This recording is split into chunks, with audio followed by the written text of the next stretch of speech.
الحمدللہ رب العالمین والصلاة والسلام علی محمد الامین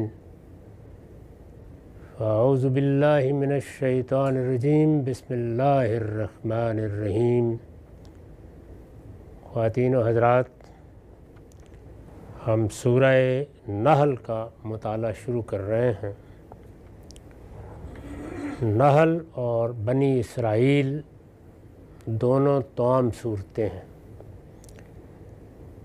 میں نے اپنی تفسیر میں صورتوں کا تعارف اسی رعایت سے لکھا ہے، یعنی نحل اور بنی اسرائیل چونکہ توام ہے، ایک پیر کی صورت میں ہے، اس لیے دونوں کا تعارف بھی ایک ہی جگہ لکھا گیا ہے۔ تعارف یہ ہے، یہ دونوں صورتیں اپنے مضمون کے لحاظ سے توام ہیں، یعنی ایک پیر ہے، ایک جوڑے کی صورت میں ہیں۔ دونوں کا باہمی تعلق اجمال اور تفصیل کا ہے۔ یہ کس لحاظ سے جوڑا ہے؟ اس لحاظ سے کہ ایک میں جو مضمون یا مضامین بالاجمال بیان کیے گئے ہیں، دوسری سورہ میں ان کی تفصیل کر دی گئی ہے۔ چنانچہ پہلی سورہ میں جو چیزیں اشارات کی صورت میں ہیں، دوسری میں ان کو بالکل واضح کر دیا ہے۔ یہ ان دونوں صورتوں کا باہمی تعلق ہے۔ یہود سے مفصل خطاب، اخلاق کے فضائل و رذائل کی وضاحت اور نبی صلی اللہ علیہ وسلم کو ہجرت کے لیے تیاری کی ہدایت اس کی نمایاں مثالیں ہیں، یعنی تفصیلات کی یا چیزوں کو واضح کر دینے کی نمایاں مثالیں جو بنی اسرائیل میں سامنے آئیں گی وہ کیا ہیں؟ یہاں یہود کی طرف اشارات ہیں، وہاں ان کو باقاعدہ خطاب کیا گیا ہے، وہ اب سامنے آ گئے ہیں۔ اخلاق کے فضائل و رذائل کی یہاں اجمالی توضیح کی گئی ہے، بنیادی اخلاقیات بیان کر دیے گئے ہیں۔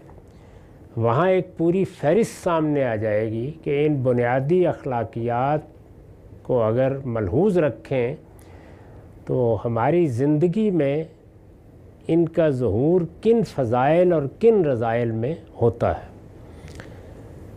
اور نبی صلی اللہ علیہ وسلم کو ہجرت کے لیے تیاری کی ہدایت کی گئی ہے، یعنی ہجرت کا مرحلہ قریب آ گیا ہے، اس سورہ میں اس کے اشارات ہوں گے اور وہاں باقاعدہ ہدایت کر دی گئی ہے کہ اب ہجرت کی تیاری کریں، اور اس کی دعا سامنے آ گئی ہے۔ دونوں صورتوں کا موضوع انذار و بشارت ہے۔ یہی اصل میں اس پورے باب کا موضوع ہے، انذار و بشارت، جو پچھلی صورتوں سے چلا آ رہا ہے، اور دونوں میں خطاب اصلاً قریشی سے۔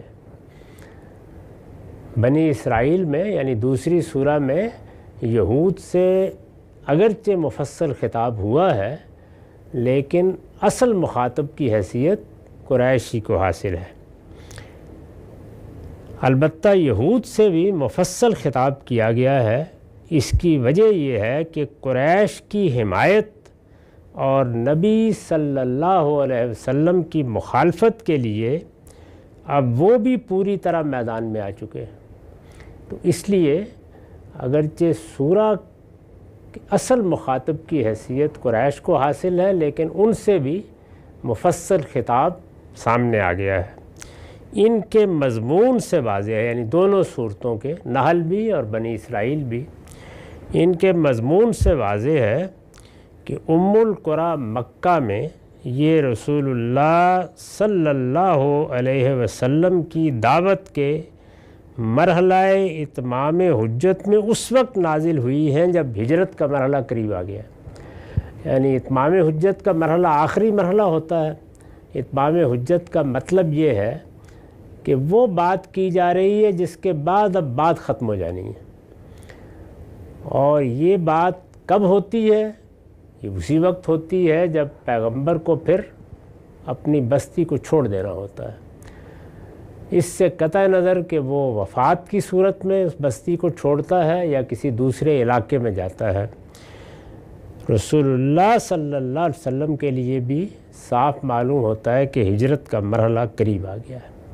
یہ ان دونوں صورتوں کا تعارف ہے۔ اس کے بعد اب ہم سورہ نحل کا مطالعہ شروع کرتے ہیں۔ بسم اللہ الرحمن الرحیم، اللہ کے نام سے جو سراسر رحمت ہے، جس کی شفقت ابدی ہے۔ عطا امر اللہ فلا تستعجلوا سبحانہ وتعالی عما یشرکون، اللہ کا فیصلہ صادر ہو چکا ہے سو اس کے لیے جلدی نہ مچاؤ۔ یہ مضمون پچھلی صورتوں میں جگہ جگہ زیر بحث آ چکا ہے کہ رسالت مآب صلی اللہ علیہ وسلم جب اپنی دعوت پیش کرتے اور اس کے ساتھ لوگوں کو متنبہ فرماتے تھے کہ میں اللہ کے رسول کی حیثیت سے مبعوث ہوا ہوں، میری بات کسی سائل کی درخواست نہیں ہے، میں آیا ہوں تو میں اللہ کی عدالت بن کر آیا ہوں، میں فیصلہ سنا کے جاؤں گا۔ وہ یہ کہتے تھے کہ پھر وہ فیصلہ لے آئیے،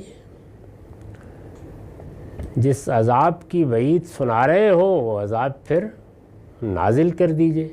یہ استعجال تھا، یعنی جلدی مچانا، پھر لے آؤ، پھر دیر کس چیز کی ہے؟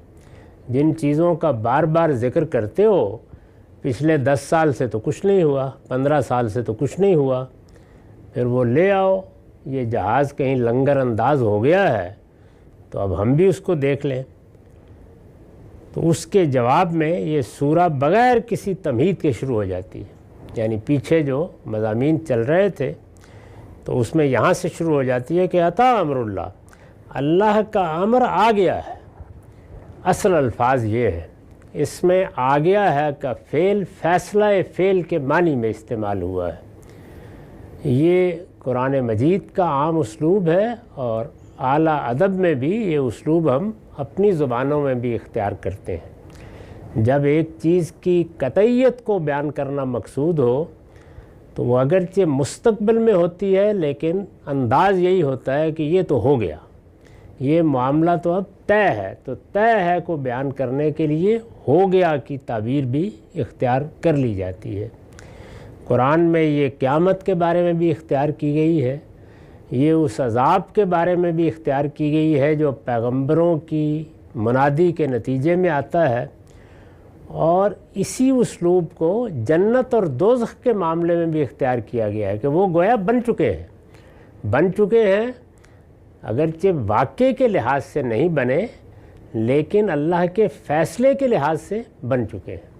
تو اس اسلوب کو سمجھ لینا چاہیے۔ اس کی خود ایک بڑی ہی نمایاں مثال ہے عطا امر اللہ، اللہ کا فیصلہ، اللہ کا معاملہ آ گیا، اللہ کا حکم صادر ہو گیا۔ تو یہ فیصلے کے صدور کو بیان کرنے کا اسلوب ہے۔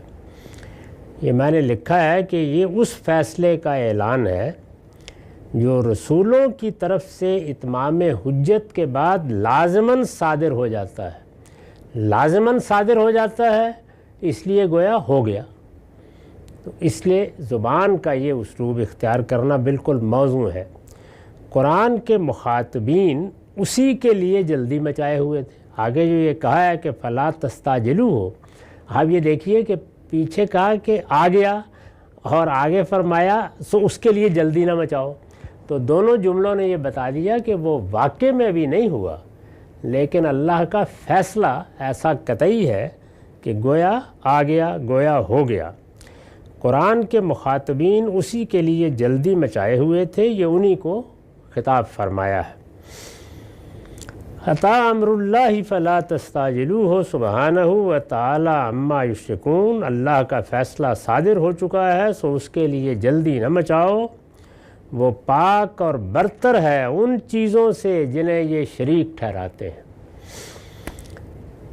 اس کے بارے میں نے وضاحت کی ہے۔ اس آیت میں پہلے براہ راست خطاب ہے، پھر غائب کا صیغہ آ گیا ہے۔ فلا تستعجلوہ میں براہ راست خطاب ہے، سو تم اس کے لیے جلدی نہ مچاؤ، اور وہ پاک اور برتر ہے ان چیزوں سے جنہیں تم شریک ٹھہراتے ہو، یہ نہیں کہا جنہیں یہ شریک ٹھہراتے ہیں۔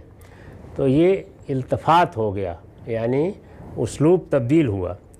اس آیت میں پہلے براہ راست خطاب ہے، پھر غائب کا صیغہ آ گیا ہے۔ اس کو علم بلاغت کی اصطلاح میں التفات کہتے ہیں۔ یہ التفات کیوں ہوا ہے؟ استاذ امام لکھتے ہیں اس میں بلاغت یہ ہے کہ پہلے ٹکڑے میں تہدید و وعید ہے، یعنی جو پہلے بات کہی گئی ہے اتا امر اللہ فلا تستعجلوہ، اس میں تہدید ہے، اس میں ایک چیز کے بارے میں اللہ تعالیٰ کی وعید یا دھمکی کا بیان ہے۔ اس میں بلاغت یہ ہے کہ پہلے ٹکڑے میں تہدید و وعید ہے، جس کے لیے خطابی کا اسلوب زیادہ موزوں ہے۔ اس میں تو وعید سنانی ہے مخاطبین کو، متنبع کرنا ہے، تو وہاں خطاب ہی کا اسلوب موزوں ہے۔ اور اس دوسرے ٹکڑے میں کراہت و نفرت کا اظہار ہے، جس کے لیے غائب کا صیغہ زیادہ مناسب تھا۔ یعنی جب کسی چیز کے بارے میں اس طرح کا اظہار کرنا مقصود ہو کہ یہ کیا بےہودگی ہے، اور اسے آپ لفظوں میں نہ بیان کرنا چاہیں، تو پھر غائب کا صیغہ ہی موزوں ہوتا ہے۔ گویا بات ان سے منہ پھیر کر فرمائی گئی ہے، تو منہ پھیرنے کے لیے آپ خطاب کو غائب کے صیغے میں بدل دیتے ہیں۔ وہ پاک اور برتر ہے ان چیزوں سے جنہیں یہ شریک ٹھہراتے ہیں، یہ نہیں کہا جنہیں تم شریک ٹھہراتے ہو، گویا منہ پھیر لیا ہے۔ درحالے کہ پہلے جملے میں سو اس کے لیے جلدی نہ مچاؤ خطاب کا اسلوب تھا۔ تو دونوں چیزیں بہت اہم ہیں، اور دونوں کی یہ بڑی اچھی نظیر ہیں آیتیں۔ ایک یہ کہ ماضی کا صیغہ آ جائے گا اتا امر اللہ، اللہ کا فیصلہ آ گیا، اللہ نے حکم صادر فرما دیا، اللہ تعالیٰ نے وہ چیز واقع کر دی، وہ بھی واقع نہیں ہوئی۔ تو یہ فیصلے کو بیان کرنے کا انداز ہے۔ میں نے عرض کیا کہ اسی سے وہ غلط فہمی ہوئی ہے لوگوں کو، کہ جب انہوں نے دیکھا کہ قرآن مجید بعض جگہوں پر جنت اور دوزخ کا اس طرح ذکر کرتا ہے گویا وہ بن چکی ہیں، درحالے کہ وہ فیصلے کا اظہار ہے، اللہ کے ہاں وہ بن چکی ہیں، درحالے کہ واقع میں نہیں بنی۔ تو یہاں پر بھی یہی ہے کہ یہ عذاب واقع میں نہیں آیا، لیکن اللہ کے نزدیک آ گیا ہے۔ تو اس فیصلے کے صدور کے لیے یہ صیغے استعمال کیے گئے، اور اگلا جملہ بتا رہا ہے فلا تستعجلوہ، اس کے لیے جلدی نہ بچاؤ، اس لیے نہیں آیا ابھی، لیکن فرمایا عطا امر اللہ، آ گیا ہے۔ تو یہ فیصلے کو بیان کرنے کا انداز ہے جو قطعی چیز ہے، یعنی ہو گیا۔ ہم بھی بعض اوقات اپنی زبان میں جس طرح کہ میں نے عرض کیا یہی طریقہ اختیار کرتے ہیں کہ یہ تو ہو گیا۔ یہ تو ہو گیا کا مطلب یہ ہے کہ بس طے ہو گیا، سمجھو کہ ہو گیا، درحالے کہ وہ چیز ابھی شاید 2 دن 4 دن بعد ہونی ہے۔ انہیں بتاؤ اے پیغمبر کہ ہر شخص اس کا اہل نہیں ہوتا کہ اللہ اس پر فرشتے اتار دے۔ یہ بار بار جس طرح سے عذاب کا مطالبہ کرتے ہیں اسی طریقے سے یہ مطالبہ بھی پیچھے بیان ہوا ہے، بلکہ پچھلی صورتوں میں ایک سے زیادہ جگہوں پر بیان ہوا ہے کہ اگر تم کہتے ہو کہ تمہارے پاس اللہ کا فرشتہ آتا ہے تو اسے کہو کہ 2 ملاقاتیں ہمارے ساتھ بھی کر لیں تاکہ یہ جھگڑا ختم ہو۔ تو اللہ تعالیٰ نے اس کے جواب میں یہاں گفتگو کی ہے۔ اس سے آپ قرآن مجید کے نظم کا یہ پہلو بھی سمجھ سکتے ہیں کہ مثال کے طور پر ایک سورہ یا 2 صورتیں نازل ہوئیں، ان میں اعتراضات سامنے آ گئے، یہ اعتراض ہے، یہ اعتراض ہے، یہ مطالبہ ہے، یہ بات کہہ رہے ہیں۔ اب اس کے بعد سورہ آئے گی تو وہ اعتراضات یا مطالبے کو نقل نہیں کرے گی بلکہ ایک ترتیب سے جواب دینا شروع کر دے گی۔ تو اس میں بعض اوقات لوگ اس کو پھر پکڑ نہیں پاتے۔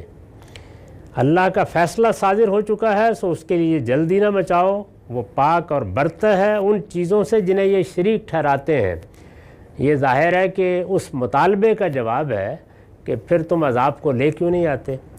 اس کے بعد دوسری چیز کیا تھی کہ اچھا اگر عذاب کا ابھی وقت نہیں آیا تو جو فرشتے روزانہ تمہارے پاس آتے ہیں وہ تو آ رہے ہیں نا، انہی سے ملاقات کرا دو۔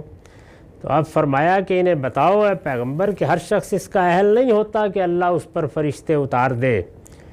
ينزل الملائکۃ بالروح من امرہ علی من یشاء من عبادہ، وہ اپنے بندوں میں سے جس پر چاہتا ہے اپنے حکم کی وحی کے ساتھ فرشتے اتارتا ہے، اس ہدایت کے ساتھ کہ لوگوں کو خبردار کر دو۔ کس ہدایت کے ساتھ؟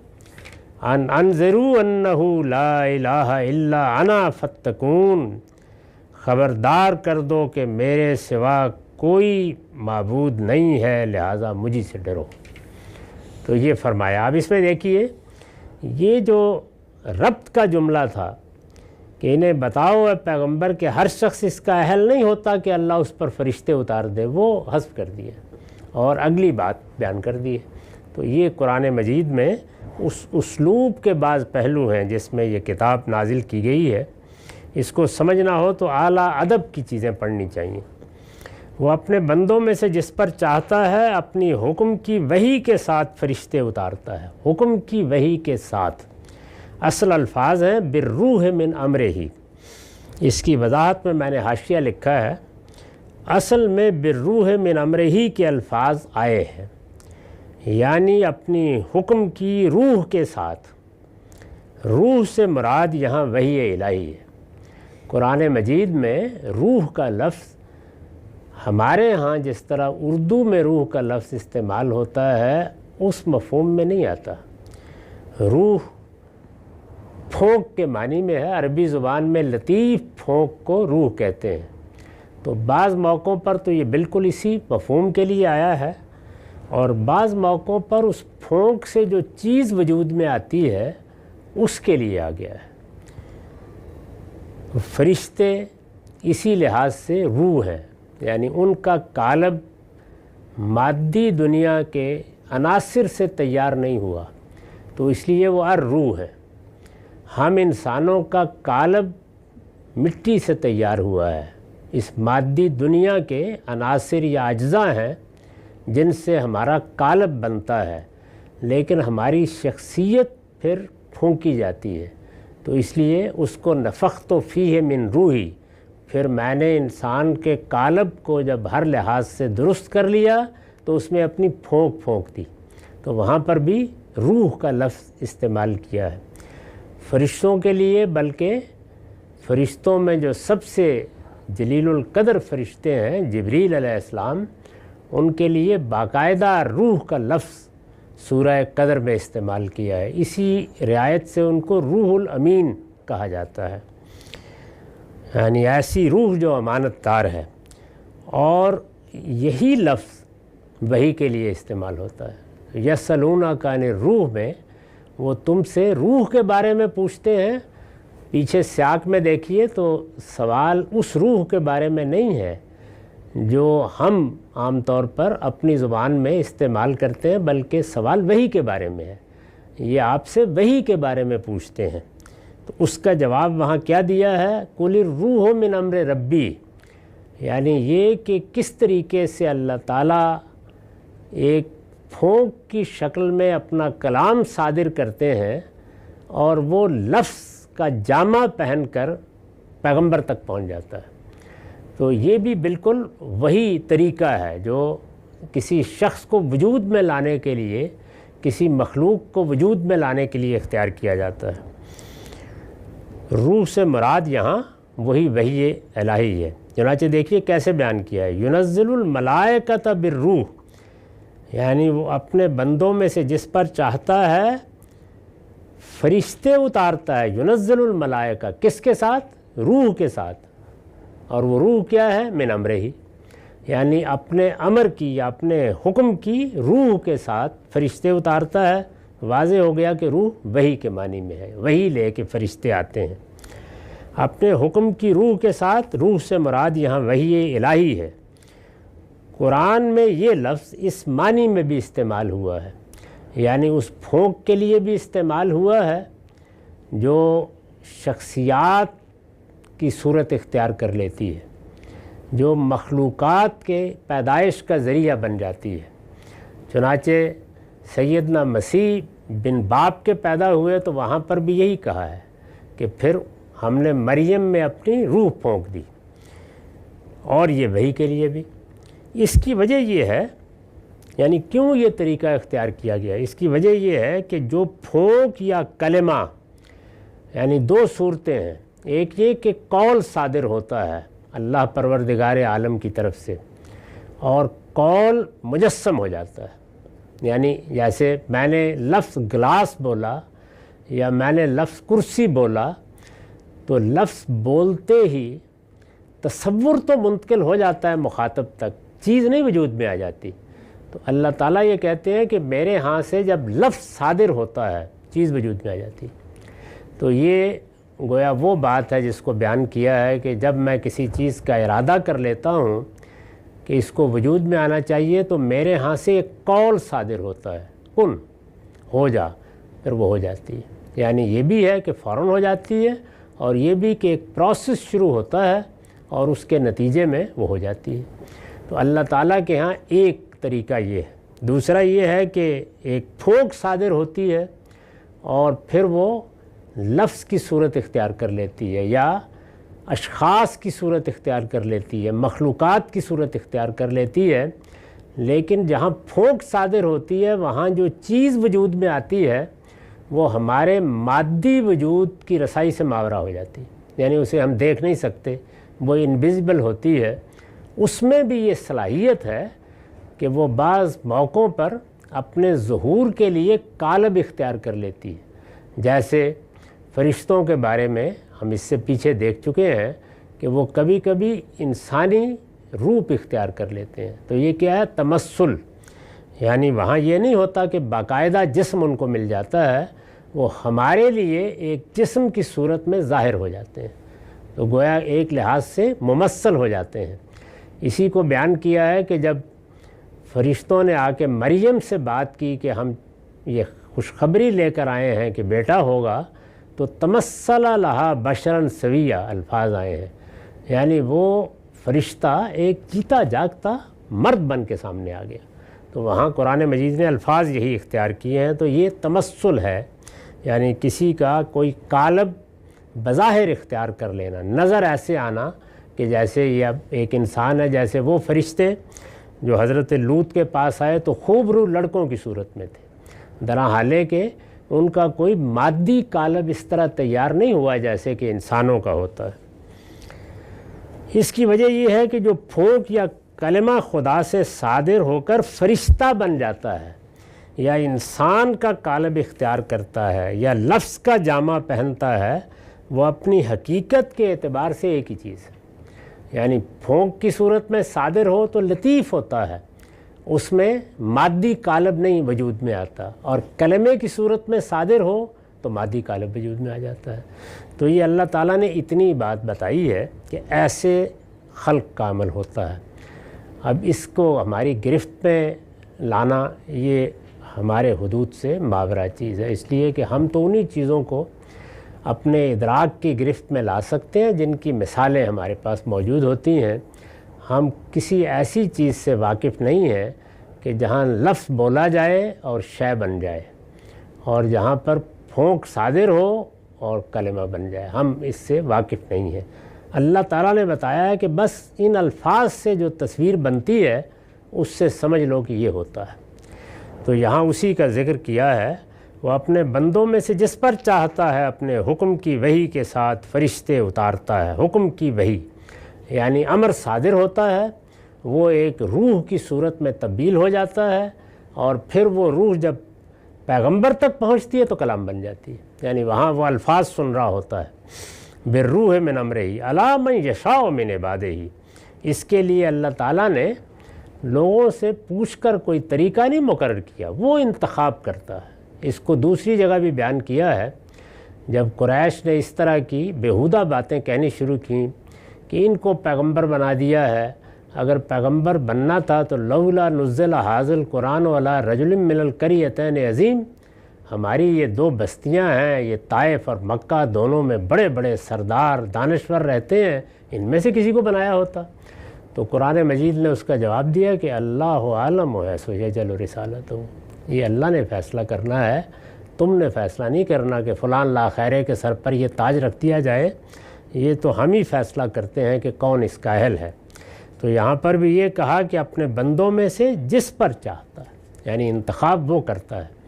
اس سے یہ بات بالکل واضح ہو گئی کہ یہ فیصلہ کہ کس کی طرف اللہ نے کوئی پیغام بھیجنا ہے یا کس پر یہ عنایت فرمانی ہے، جب تک نبوت کا سلسلہ جاری رہا تو اس میں یہ نہیں ہوتا کہ پیغمبر کوئی مراقبہ یا ریاضت کر کے یہ حاصل کر لیتا ہے۔ اس کی قرآن نے شدت کے ساتھ نفی کر دی ہے۔ خدا کی بارگاہ میں کوئی نقب نہیں لگا سکتا، کوئی اپنے طور پر درخواست بھیج کر دروازے نہیں کھلوا سکتا۔ یہ معاملہ تو جب ہونا ہے اوپر سے ہونا ہے، یعنی اس میں نزول ہی نزول ہے، اس میں صعود کی کوئی گنجائش نہیں ہے۔ تو اس لیے جو لوگ اس طرح کی داستان سرائی کرتے ہیں وہ اصل میں اپنے نفس کی آوازیں سنتے ہیں، اس کے زیادہ کچھ نہیں ہوتا۔ اللہ کی طرف سے جب وحی آتی ہے تو انتخاب بھی اللہ کرتا ہے، یہ طے کرتا ہے کہ کس کی طرف کیا چیز بھیجنی ہے، اور پھر وہ اس پر فرشتے بھی اتارتا ہے اور اس سے گفتگو بھی کرتا ہے، جیسے کہ موسیٰ علیہ السلام نے براہ راست اللہ کی گفتگو سنی، اپنے حکم کی وحی کے ساتھ فرشتے اتارتا ہے اور فرمایا کہ یہ کام ہم روز نہیں کر رہے ہوتے۔ اس ہدایت کے ساتھ، یعنی کب اتارتے ہیں؟ اس ہدایت کے ساتھ کہ لوگوں کو خبردار کر دو کہ میرے سوا تمہارا کوئی معبود نہیں ہے، لہٰذا مجھے سے ڈرو۔ یعنی یہ پیغمبر جب انذار کی ضرورت پیش آتی ہے، خبردار کرنے کی ضرورت پیش آتی ہے، اس وقت اس وحی سے مشرف کیے جاتے ہیں۔ تو یہ ضرورت کب پیش آتی ہے، اس کو بقرہ میں بیان کر دیا کہ جب ہم یہ دیکھتے رہے کہ ایسے اختلافات پیدا ہو گئے ہیں کہ اب ان کے لیے کوئی فیصلہ کن چیز آنی چاہیے بندوں کے لیے، تاکہ ہدایت کی راہ گم نہ ہو جائے، اور یا یہ ہے کہ بندوں کے لیے اب خدا کی عدالت لگنی ہے، اس وجہ سے یہ ضروری ہے کہ پہلے ان کو متنبع کر دیا جائے۔ تو یہ وجوہ ہیں جن کی بنیاد پر پیغمبری بھیجی جاتی ہے، یعنی پیغمبری کے بارے میں جو اس طرح کے بعض مقدمات اس زمانے میں لوگوں نے قائم کیے کہ لوگ بگڑ گئے ہیں، ان کی اصلاح کرنی چاہیے، پیغمبر اس لیے نہیں بھیجے جاتے۔ دین بگڑ گیا ہے تو اب پیغمبر آئے گا، ورنہ اصلاح مجھے اپنی کرنی ہے، آپ کو میری کرنی ہے۔ اللہ تعالیٰ ایسے بندے پیدا کرتا رہے گا جو دوسروں کی اصلاح میں ان کی مدد بھی کرتے ہیں، والدین اولاد کی کرتے ہیں، اولاد والدین کی کرتی ہے، معاشرے کو بھی اپنی ذمہ داریاں انجام دینی چاہیے۔ اصلاح کرنا یہ اصل مقصود نہیں ہوتا، دین میں کوئی خرابی پیدا ہو گئی ہے یا اللہ نے سزا کا فیصلہ کر لیا ہے، تب آئے گا پیغمبر۔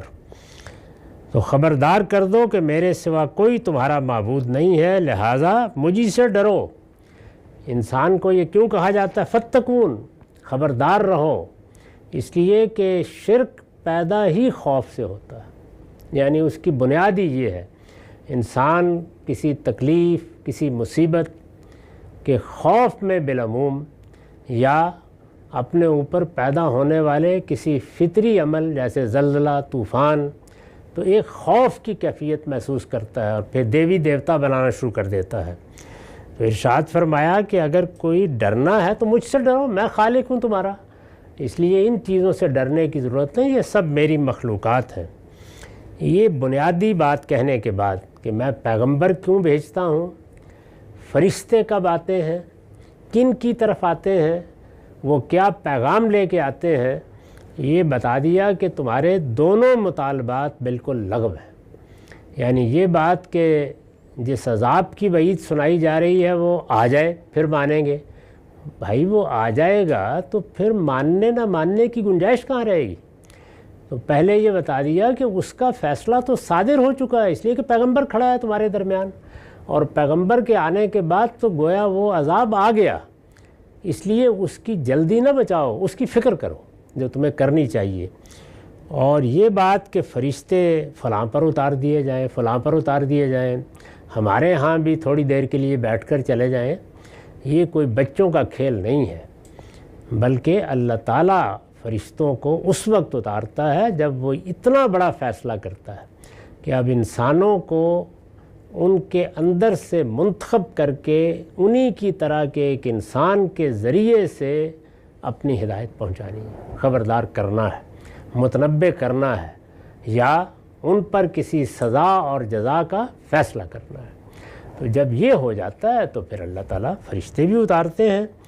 اور یاد رکھو کہ تمہارا کوئی معبود اللہ کے سوا نہیں ہے، پیغمبر اسی حقیقت سے خبردار کرنے آتے ہیں۔ یہی دین کی بنیاد ہے، یعنی اللہ کا مان لینا، اس کی سچی معرفت، اس کی توحید، اور پھر یہ اندیشہ کہ اس پروردگار سے اب ملاقات ہونی ہے، لہٰذا ہمیں ڈر کر زندگی بسر کرنی ہے۔ ڈر کر یعنی وہ خوف نہیں جو کسی بلا سے ہوتا ہے، اندیشہ ناک رہ کے، متنبع رہ کے، خبردار رہ کے زندگی بسر کرنی ہے کہ ہم کہیں وہاں ناکام نہ ہو جائے۔